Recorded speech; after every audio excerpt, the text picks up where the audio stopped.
अरुण जी पंजाब से। राधे राधे। राधे राधे महाराज जी। महाराज जी मैं आपसे पूछना चाहता हूँ कि इंसान में इतनी मैं क्यों है? जितना अमीर बलवान इंसान है उतनी ज्यादा मैं। अज्ञान अज्ञान अज्ञान के कारण मैं है। नहीं देखो, भगवान से बड़ा तो कोई है नहीं। अपने भक्तों की सेवा करते हुए भगवान को देखा गया। भगवान अपने भक्ति के लिए रथ हाँक रहे हैं। अर्जुन भक्त है ना, इतने बड़े भगवान होके वहां बैठे हैं जहाँ अर्जुन की जूतियां हैं मतलब बड़ी विचित्र बात है। एक प्रसंग सुनाते हैं हम आपको महान का, जो वास्तविक महान होता है वो कैसा होता है। एक बार भीष्म पितामह जी को बहुत कड़वे वचनों से दुर्योधन ने कहा कि आप सेनापति तो हमारे हो लेकिन पक्ष पांडवों का लेते हो। अगर ऐसा ना होता तो 10,000 महारथियों को रोज मारते हो, एक भी पांडव नहीं मारा गया। जब बार बार वचनों का ऐसा प्रहार किया तो आवेश में आकर 5 बाण निकाल लिए और कहा कल अगर जीवित रहा तो 5 पांडव मारे जाएंगे। अब तो खुशी की लहर दौड़ गई कि भीष्म प्रतिज्ञा होती है।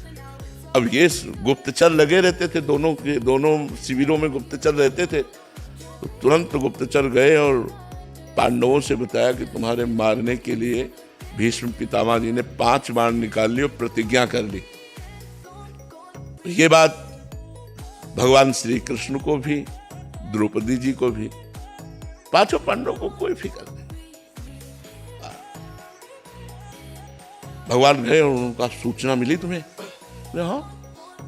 बोले तुम तो ऐसे सब निश्चिंत बैठे हुए हो, क्यों? तुम्हें कोई विचार, कोई चिंता, कोई भय? बोले कुछ नहीं। बोले क्यों?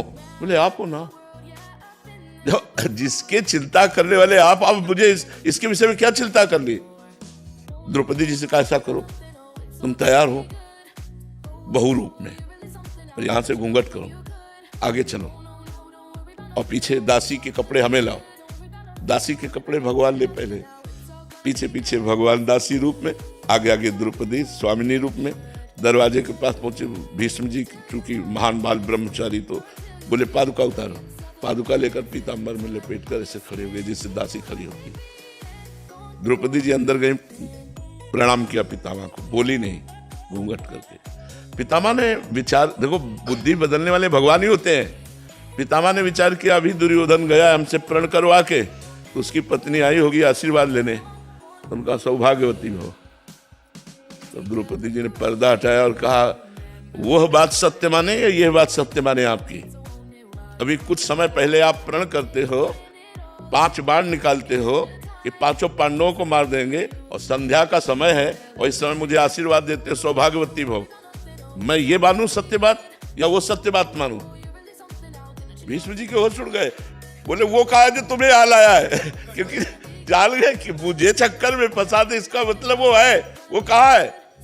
उतरे और दरवाजे पे देखा तो दासी वेश में। तो एक आवेश आया गुस्सा का और ऐसे ऊपर को वस्त्र पकड़ा, ऐसे खींचा और कहा जूतियां देखी दो। भीष्म जी अवाक रह गए। ध्येयम सदा परिभवनम अभीष्ट दोहम तीर्थास्पदम शिव विरंचनुतम शरण्यम भृत्यार्थिहम प्रणत पाल भवाद्विपूतम वंदे महापुरुष ते चरणारविंदम। शिव ब्रह्मादि जिनकी चरण वंदना करते हो, द्रौपदी की जूतियां, उनका बेटी जिसका रक्षक ये है तुम्हारे पतियों का बाल बाका भी नहीं हो सकता। जिसका ये रक्षक है उसको कौन मार?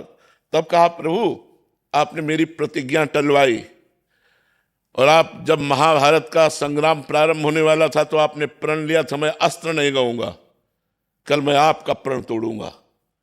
आज आपने मेरा प्रण तोड़ा है, कल मैं आपका प्रण तोड़ूं। भगवान ने कहा भक्ति के लिए अपना प्रण तोड़ना मुझे सहज है। भक्ति के लिए अपना प्रण तोड़ना मुझे, अपनो प्रण विसार भगत को पूरो प्रण निभाऊं। वही हुआ। दौड़ पड़े भगवान रथ का पहिया लेकर के भीष्म पितामह को मारने के लिए। जब अर्जुन के ऊपर बाणों की बौछार कर दी तो इतने महान भगवान हो करके देखो कैसे अपने भक्तों के लिए कैसे। तो भला कोई ऐसा धनी है जो अपने भक्त को संग्रहणी रोग हो जाए, बार बार टट्टी जा रही हो और वो साफ कर रहा हो? नौकर लगा सकता है, लेकिन स्वयं नहीं। माधवदास बाबा जगन्नाथपुरी में बीमार हो गए, बार बार शौच, अब कोई सेवा में नहीं, तो स्वयं जगन्नाथ जी उनकी मल भरी लंगोटी धोकर समुद्र से और ऐसे फैलाते और दूसरी पहनाते। जब उन्हें होश आया तो सोचा ये कौन कर रहा है, तो देखा भगवान। तो भगवान से कहा अरे प्रभु आप। बोले तो क्या हुआ? बोले प्रभु आप अनंत सेवक, अनंत ब्रह्मांड आपका, और आप सेवा करो। तो बोले तुम्हारे को ये पता होना चाहिए कि जो मेरा भजन करता है और मेरे सिवा जिसका कोई नहीं होता, तो मैं स्वयं उसकी सेवा करता हूं, अपने कर कमलों से स्वयं सेवा करता हूं। तो ये जो अज्ञान है, इसके कारण अहंकार ने कौन धनी, लक्ष्मीपति से बढ़कर कौन धनी है, भगवान से बढ़कर कौन धनी है? केवल कोरा अहंकार है, अज्ञान के कारण, कुछ नहीं है। मरोगे तो क्या लेके जाओगे? और धन है तो शराब पी रहे हो, मांस खा रहे हो, व्यभिचार कर रहे हो, अहंकार और हिंसा करा रहे हो। इसका दुर्गति जो नरक में भोगनी पड़ेगी, उसका तुम्हें ज्ञान नहीं है। और अगर धन है तो साधु सेवा कर रहे हो, गौशाला खुलवा रहे हो, अस्पताल खुलवा रहे हो, दूसरों को सुख दे रहे हो, और स्वयं कोई नशा नहीं कर रहे। अब यही तुम्हारा स्वर्ग आदि जाने का काम बन जाएगा, यही तुम्हारे अच्छे लोगों की गति हो जाएगी। तो अज्ञान के कारण लोग अहंकार धारण करते हैं।